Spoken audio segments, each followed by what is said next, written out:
कि महाराष्ट्र किसका है। कोई दिक्कत नहीं भाई, महाराष्ट्र मराठियों का है, हम भी बोलते हैं गर्व से। हम झारखंड है लेकिन हम मानते हैं हम यहाँ मजदूर के रूप में, और अगर हमारे कुछ लोग अगर तरक्की भी किए हैं फिर भी हमारा मूल झारखंड ही है।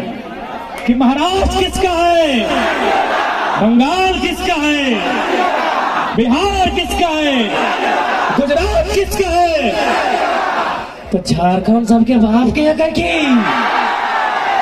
की, लेकिन हमार बाप दादा के लगे जात जात एक बात बताए दो। अब समापन कर दो।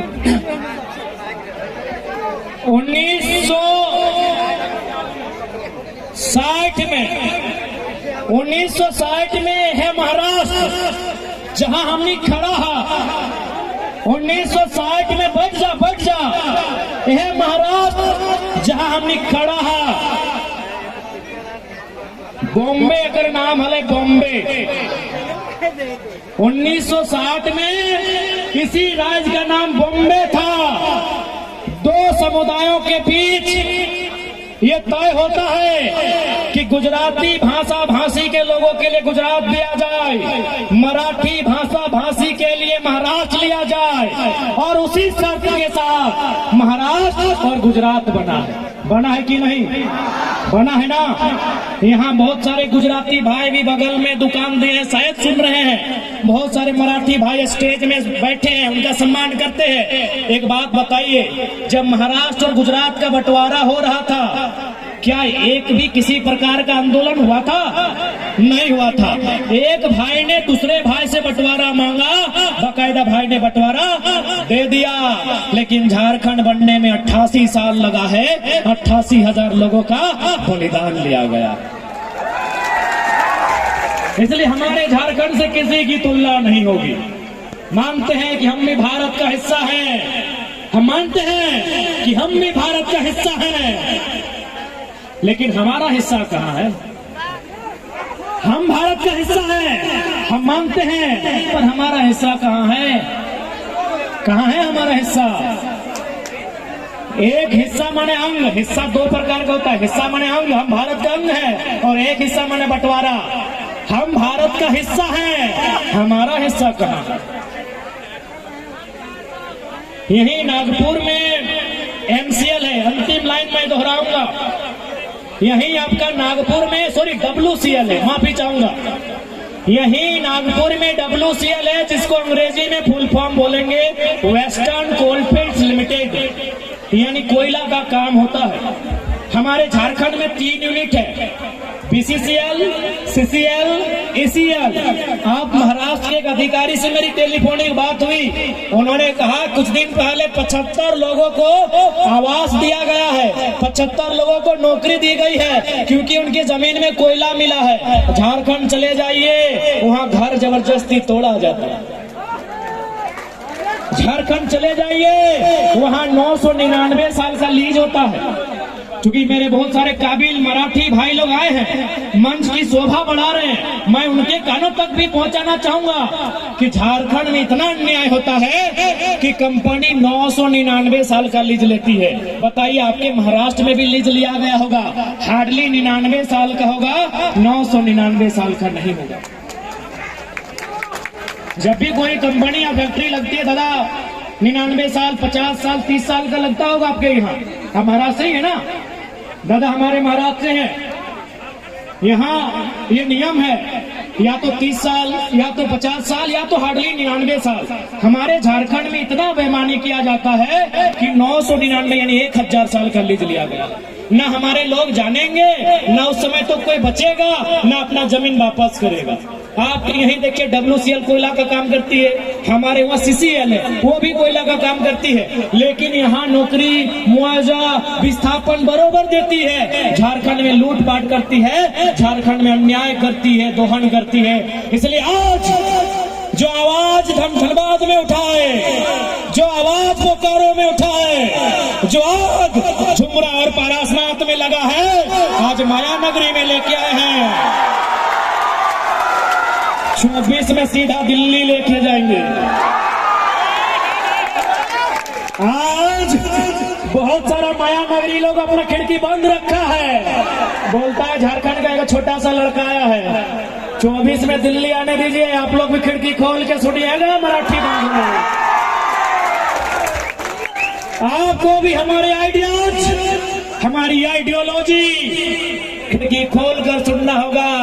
आप अभी हम लोग को छोटा बच्चा समझकर बंद करके बैठे हैं, 24 आने दीजिए, राजधानी में हमारी भी दस्तक होगी, और जब हमारी दस्तक होगी तो वचन देते हैं देश के प्रधानमंत्री को भी चुप करा के बैठेंगे।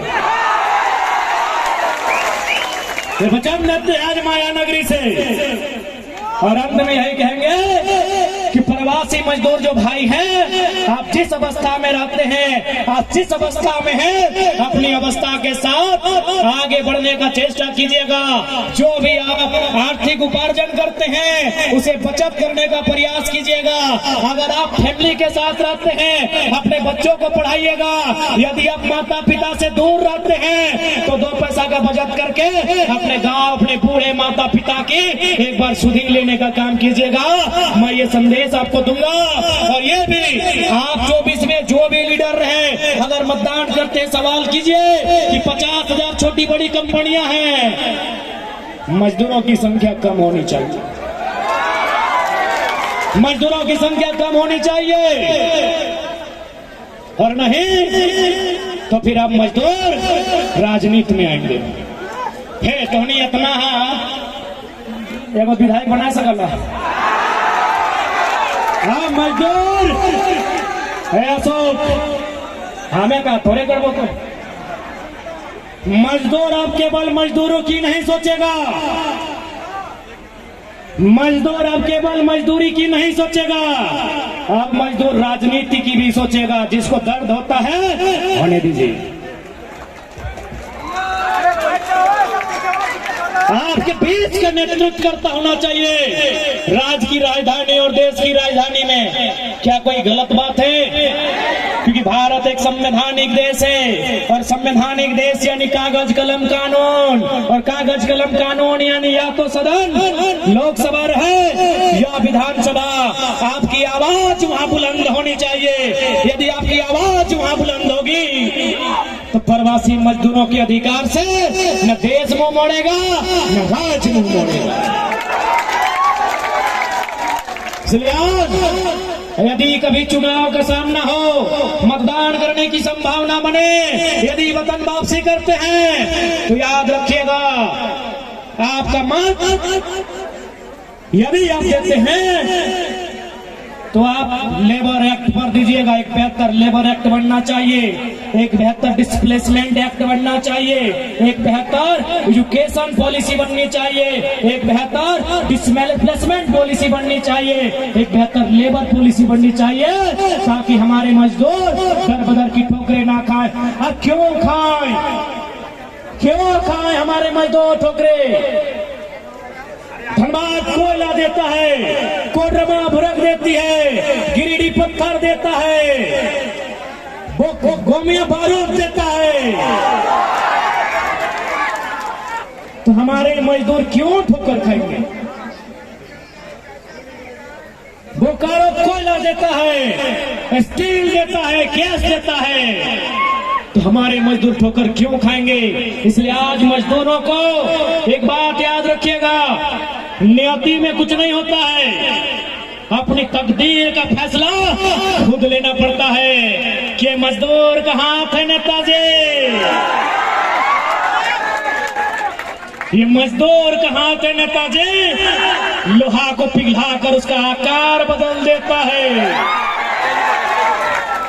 ये हाथ लोहा को भी गलाता है और यही हाथ वोट भी दबाता है। आप अगर अच्छी पॉलिसी बनाइएगा नेताजी तो ये मजदूर का हाथ लोहा गलाएगा। यदि आप गलत पॉलिसी बनाइएगा तो ये मजदूर का हाथ आपका गला दबाएगा नेताजी। इस बात को याद रखिएगा। ये मजदूर का हाथ है कातिया, लोहा पिघलाकर उसका आकार बदल देता है। मुझे किसी के टुकड़ों में पलने की जरूरत नहीं। इसीलिए तो मैं कुत्ता बनकर तुम्हारे चरणों में रहना पसंद नहीं करता हूं, भले मजदूरी करके महाराष्ट्र चला जाता हूं। इसलिए आज मजदूरों को अपनी आने वाली पीढ़ी का, मजदूरों को अपने आने वाले भविष्य का संरक्षण करने के लिए इस हाथ में जो शक्ति है, इस हाथ में जो वोट की शक्ति है, उसका प्रयोग करना होगा।